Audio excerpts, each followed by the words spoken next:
Hello, I'm Jane Kolleeny, the Retreats Director at Garrison Institute, and we're here on a lovely July afternoon with Josh Korda. Josh is the head of the New York Dharmapunx and a visiting teacher at the New York Zen Center for Contemplative Care and Against the Stream. And I'm going to be talking to him right now. Josh, you're teaching a program this weekend on emotions, and we loved the opportunity to speak to you about working with painful emotions, which as human beings, all of us must do. I wondered if you could say a word or two about how to handle negative emotions, such as fear, anger, sadness, jealousy, if you had a word or two to share. A word or two. If I could do that, all of my students would be shocked. I tend to babble on about this subject at length, and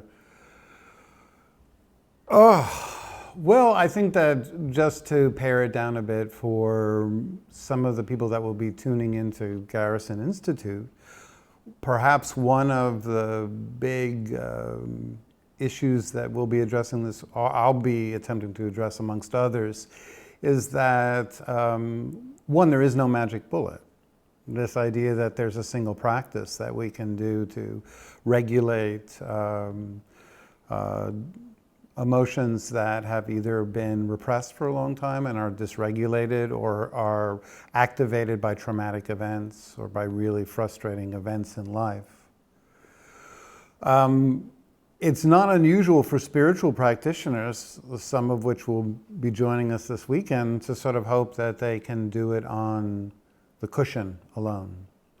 The idea being that talking about emotions, especially negative emotions, is vulnerable. It's very often brings up fear of rejection, disappointment, and that people will judge us for the way we're feeling.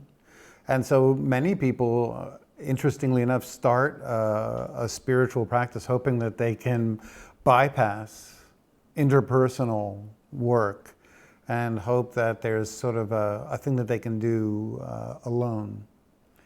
And of course, in our self-sufficient culture, the idea that there's a single sort of pill we can take or something that we can do that doesn't involve the messiness of connecting and vulnerably disclosing how we feel with other people is very appealing, and I guess I'm sort of giving it away that it doesn't work.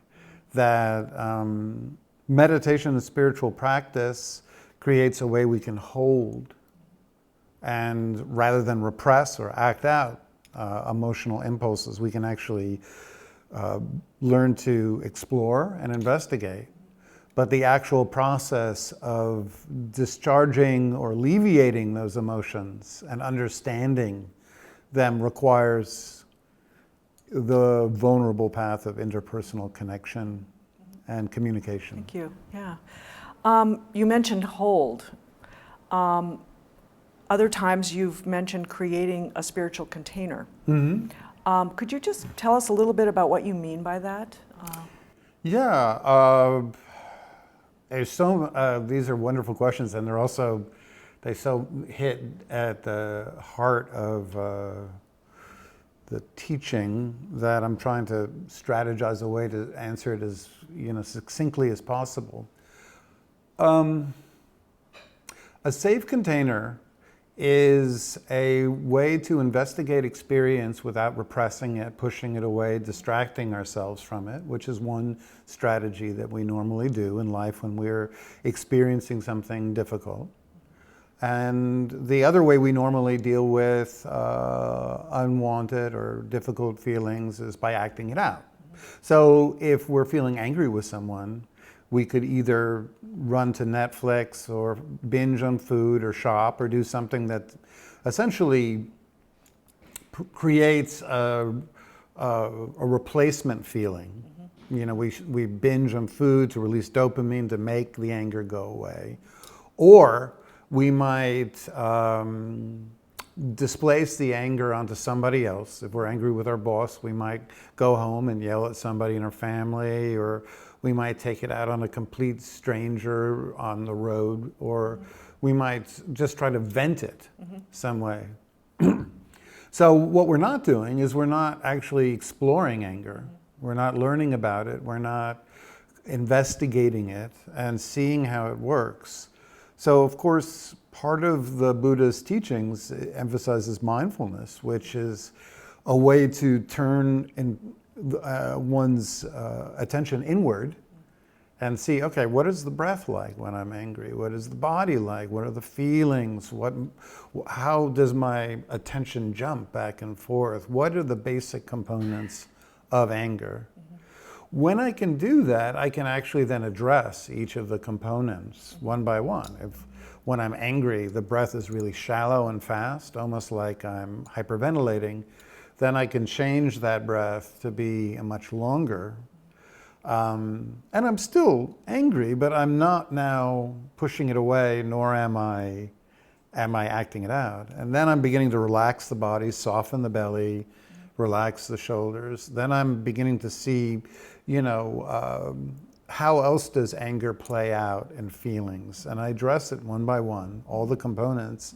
And then I can, now that I'm not overwhelmed by anger, now that I can actually be with some of the mood of it, then I can begin to just sit with that feeling. Ugh, I can't believe that person said that. And I'm not repressing it, but I'm not venting it. And then when I find a friend to talk about anger, I'm not going to chew their ear off. So that's the safe container process in one way. Yeah, what often happens to me is when anger happens, it happens so quickly. And the escalation is so immediate that before too long, this idea of examining and container is long gone in the past. Could you say something about how to kind of regain ground after anger's escalated?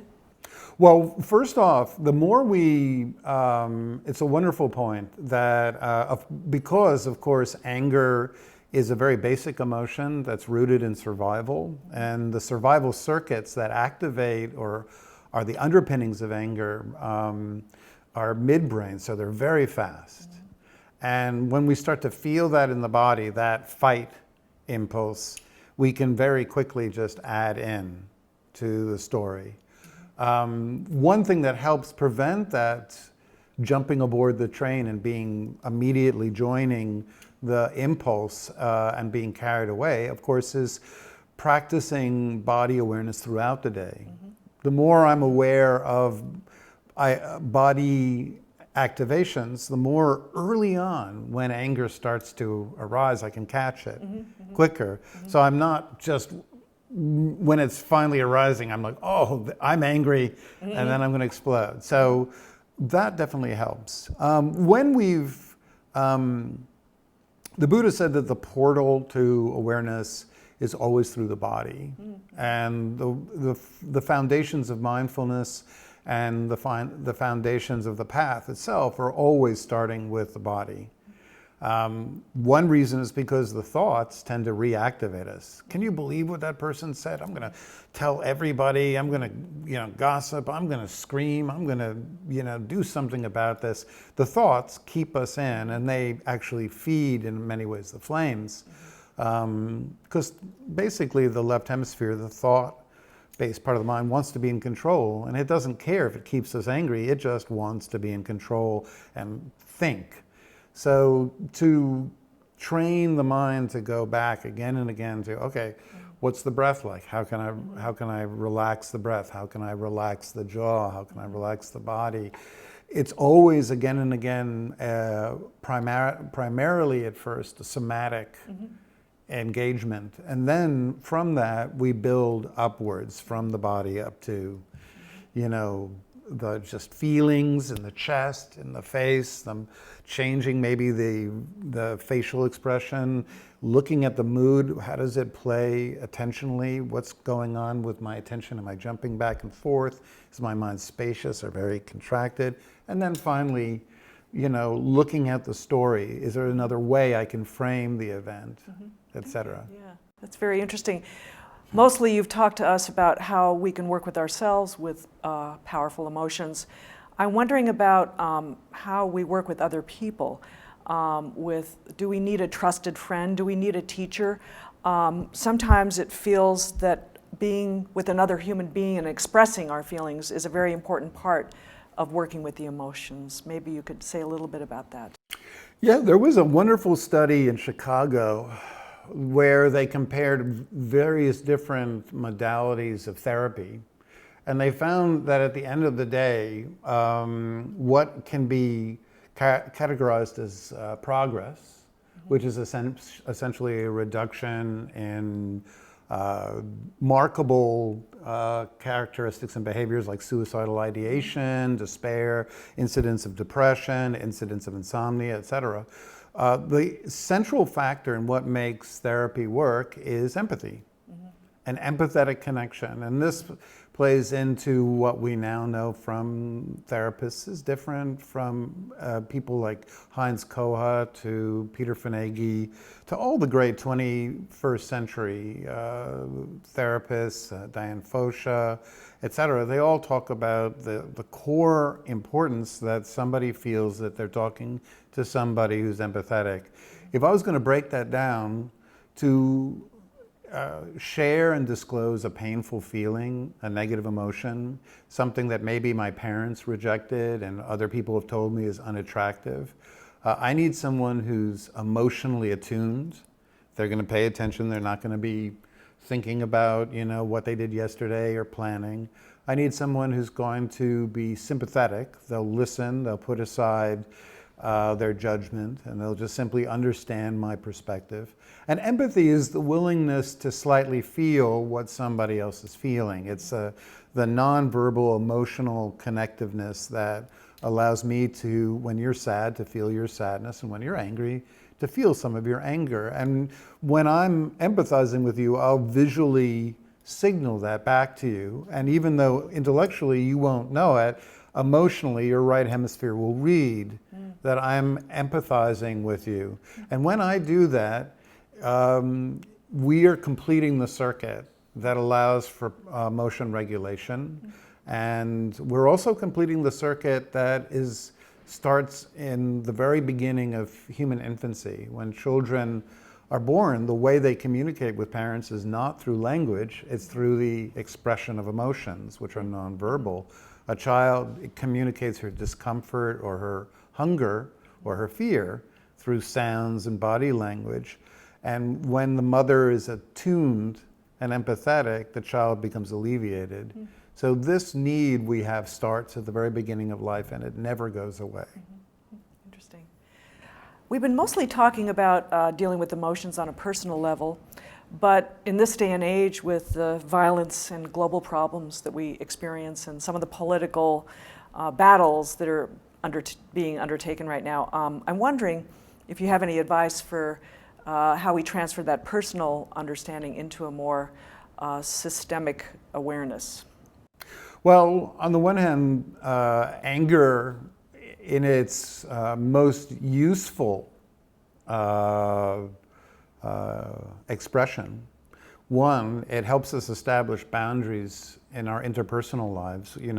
If in our families or our relationships or in our work, we don't know how to say, hey, that's not okay. We're going to be constantly walked all over. And anger plays a very important role in that. It's a natural human emotion that we need. And I think that anger is one of the core emotions that allows us to take engaged action and say, just as we do interpersonally, it says this is not okay. It allows us to go out to get the inspiration to break out of our habits and to connect with other people who feel equally outraged. And so I, like for instance, went on a lot of the Black Lives Matter marches, and I found that a lot of people were initially motivated by anger at what they and I felt was systemic injustice. That said, if the only thing that inspires us is anger, if we never add to it compassion, then we'll burn out. I did in the 1980s a lot of activism, and I noticed that people who were motivated entirely by outrage didn't last. They would fight also amongst other activists, because nobody was ever pure enough or angry enough or committed enough for them. And then eventually they would become isolated from other activists, because the only thing that was motivating them was essentially outrage, anger. If we don't, so we need to use it and employ it skillfully, but then have it moderated by a sense of really having compassion for the cause, for the other people we're working with, and for the people who need our help. Yeah. So given all of this, and thank you for this lovely interview, do you think then that the evidence of wisdom would be the ability to have a healthy expression and relationship with all of the emotions?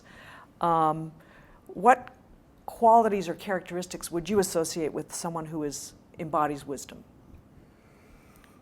Well, certainly I would say that for any human being to be fully at peace and to attain any sense of wholeness, any sense of feeling of being in touch with their entire experience in a way that feels authentic and wants to have any real relationships in their life. We cannot be authentic and be really truly at peace with ourselves if there's huge parts of our emotional lives which we can't be with, which we can't allow ourselves to feel or express. So I believe deeply that one of the most important parts of the path is integration of emotions, including some emotions that originally in early Buddhism were said to be unskillful. I tend to have a little bit of a different view. The Buddha at times wasn't a big fan of anger, wasn't a big fan, to say the least, of grief. I view those as entirely natural human emotions that need to be felt, need to be explored, need to be used skillfully, help us express and help us be in relationships. And if we're not using all of our emotional palette, then we're depriving ourselves, and we'll feel there's something missing in our lives. We'll feel that there's a shadow, what Jung called a shadow self, this sense that there's some dark passenger that I can't allow to be expressed. And when we don't know how to integrate our emotions, we also wind up having what's called neurotic anxiety, which essentially is that belief that there's something in me that if I let out, people will not love me anymore.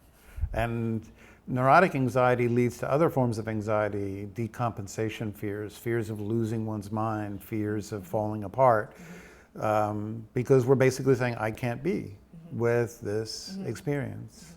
As far as wisdom is concerned, probably wisdom for me is the way we learn how to connect with other people in a safe way that makes the most conducive, empowering, safe, interpersonal way to be with each other and to work with each other. And yeah, I mean, of course, one can then, like, I read a lot of books, but I don't know that any of that wisdom is necessary to the spiritual path. Thank you very much. This was really, really extremely insightful and helpful. Thank you. Yeah.